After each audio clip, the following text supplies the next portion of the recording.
Hey there, fellow adventurers, GMs, players, movers and shakers, whatever it is you want to call yourselves. In this video, we're going to be taking a look at 5 game-changing RPG books that you should have in your library. Stick around because these games are going to revolutionize your gaming collection. Let's go!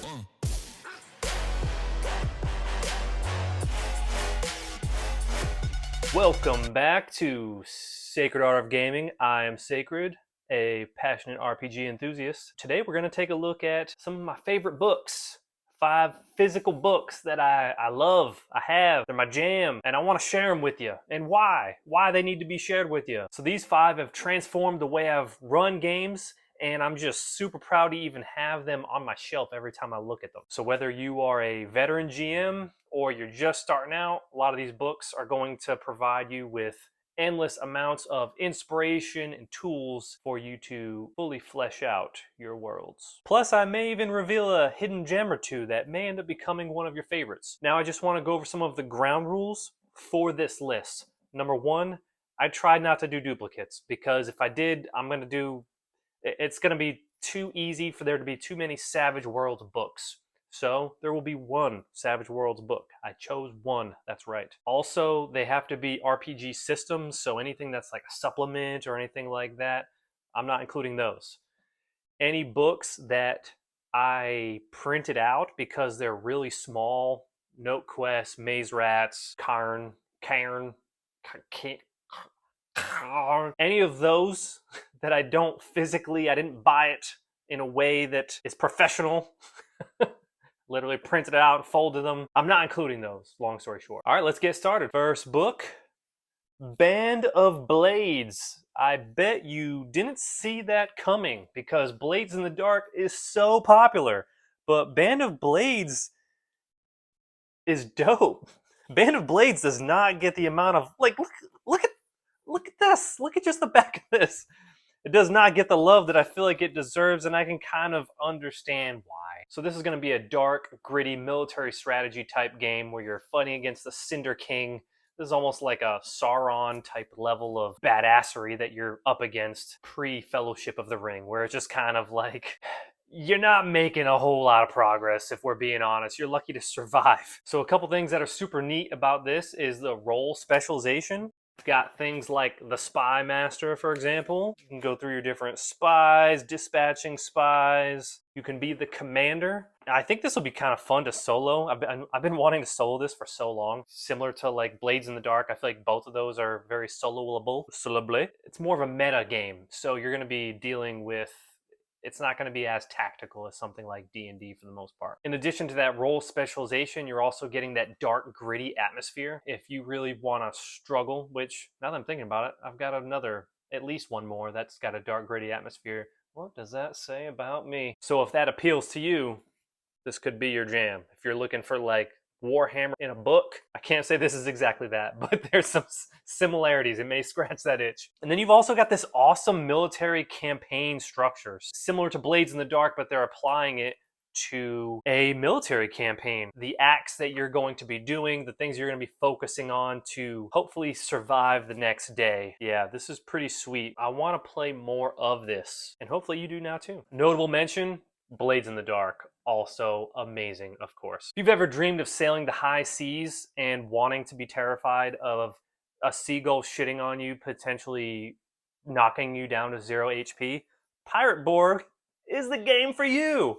Man, this is great. So, of course, notable mention to Morkborg. Morkborg. Amazing. But Pirate Borg, I think, is what I'm the most excited for. I do love this like pirate action adventure. Oh my god, such a beautiful book. It even feels good, smells good, it tastes good. So if you don't know, this is going to be a rules light system, and it's also going to be friggin' beautiful. Oh my god, the way they give you rules. Of course, you can get kind of like the dumbed down version, just straight to the point in the back here that's going to break things down for you. But man, these books are a work of art. Every single one of it's almost become a hobby just collecting these books. The way they break down things like naval combat in a simple way, as simple as it possibly can be, because this is rules light, and you do have that dark, almost Elder Scrolls-ish level of darkness, which all the Borks I feel like are like that, but this being with a pirate theme, which is my jam. And then we kind of mentioned the unique art style. Oh man, there's classes, there's a lot of insanity in this book too. What a beautiful book. Next up, are you into a classic fantasy RPG with a modern twist? We got Dragon Bane! As you know, I already love this. And yeah, Dragon Bane is super sweet. I always thought that I hated roll under systems until I played this. And you know what? I kind of love it, especially for solo. So you do have a classic fantasy setting with the addition of duck people, a little Darkwing Duck action. Darkwing Duck! Pretty simplified rules here. Very specific type of art that I love from these type of games, Free League. It does have versatile and robust game mechanics. It's pretty versatile, so it kind of rides this line between tactical gameplay and narrative gameplay. It kind of does a little bit of both in a way that I wouldn't think is possible. The way these like monster attacks work, rolling a d6, almost feels like a little bit of a board gameism, but it kind of tricks me. Like it happens and I don't even realize that it's happening. It's got a little bit of magic. The magic is more in line with something out of like Shadow of the Demon Lord, which I like, without going too crazy with the fancy magic of like D&D 5th edition. This is great, man. Dragon Bane, my jam. Next up, we got number 4. Before we go to number 4, I just have some honorable mentions, and I could probably grab so many books off my shelf, but Deadlands Noir, of course, everyone knows about Deadlands, but I just want to talk about Deadlands Noir because underrated, that's why. Rippers. Oh my god, how have I not had more Rippers in my life? So good. Probably my favorite older setting that has not really been revamped. It's from the deluxe edition, but I mean, it's easy enough to play in Suede. I've played it in Suede.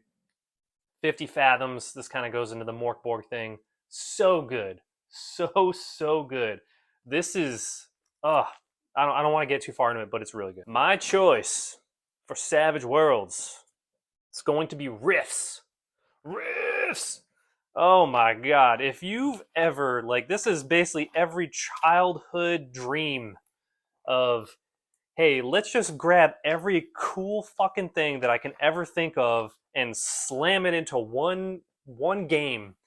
And you know what? That would sound like a fucking disaster, but you know what? They made it work. In Savage Worlds, they made it work. The other system, it's a bit of a mess from what I understand. I haven't even attempted it. I've glanced at it, but there's a lot of cool stuff that you can pull from that.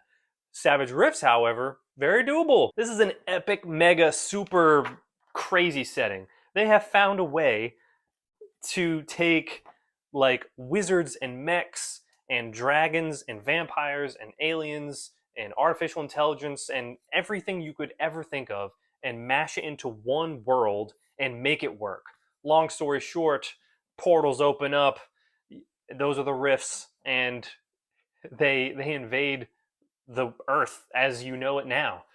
And what ends up happening is each one of these like factions, we'll call them, they end up carving out a portion of the world. So like, I forget the exact details, but I'll just make a solid guess. I know there's like these alien bugs, Starship Troopers creatures that I want to say have like, I think they have like Canada and like northern United States. And then you also have the vampires that I want to say are in like Mexico and Central America. So there's this really cool like territories that have been taken over, and as you're going through, like, okay, vampires are cool here, and then this other faction, they're apparently anti-magic. They just fuck magic altogether. Just, it's not going to happen. Kill you on sight. And then other places, magic is like, cool, great, love it. Other places have crazy technology. It's just, anything you could possibly think of is in here. It's in here. It really is. So, I mean, depending on what type of game you want to play, obviously that's going to take away from like your fantasy isms to some degree, but like it's got a lot of fantasy races and classes in here. Savagerist, really cool. But that begs the question, if this is number 4, what in the 9 hells is number 1? First, I would just like to make one honorable mention to Ironsworn. Ironsworn is great. I really do like Ironsworn. There are some things that... this would probably be number 6. I don't physically own Starforged, so that may change things once I've played Starforged more, but that's where we're at with this for now. Just wanted you to be aware. Sweet. So, number 1, the best of the best, is going to be, of course... How did that get in here? Index Card RPG. Oh my god. I never would have thought that they would come out with a Master Edition and I'd be like, oh man, this kind of sucks. I kind of have to buy the same book that's basically the other books combined and pay money for that. But you know what? I'm actually happy to do it. Somehow the books are not like those books still feel relevant. But anyways, this is the Master Edition. This is the one that I would recommend. It's got the older worlds and all this other stuff. But yeah, this has got multiple settings in it. It's got this sweet heart system. It's got the effort system. I love the way they use loot. I would even say this is like an innovative loot and character system. This kind of feels like if you've played any of those video games where you find this cool item and that's going to be your character for a little while until you just no more ammo can be found for that. You've got the weapon wheel and stuff. That's what this feels like. And then you've also got the hearts too. So like the heart is 10 HP. Easy. Everything is in hearts. When you're using effort, which is another great system within this in terms of kind of like damage, but it can be applied to anything. So you're trying to pick a lock. Maybe it's a very complex lock. You have to do 10 effort to that 1 heart. You have different effort die depending on if it's like a basic, which is a D4, D6, which is a weapon or a tool, D8, D10 being like technology, magic, and then you've got like your D12, which is like holy shit. So to quote him, or at least a very close quote, in the world of 10 HP being 1 heart, the D12 is a god. But yeah, everything is super simple in Index Card RPG, but it's simple but feels like really fleshed out at the same time. Efficient and streamlined rules, very modular. This feels like something that's just begging to be hacked up. Anything that's like easy to learn but difficult to master it just really pulls me in, and that's exactly what this is, and that's why I love it, and that's why it's my favorite. It's definitely my favorite. Index Card RPG. Check it out. So those are going to be the top 5 that I physically own. I'm sure that's going to change with time. They've got other products that are coming out, or I've got on the way via Kickstarter and stuff. Who knows? Maybe that'll shake things up. Did I miss any? Are there any that you own? Are there any that you don't own that you now want to own after checking this out? Did that tickle your fancy a bit? Make sure you let me know in the comments down below. If you want to see more content like this, you're digging my vibes, feel free to like, comment, subscribe, all the crazy YouTube isms.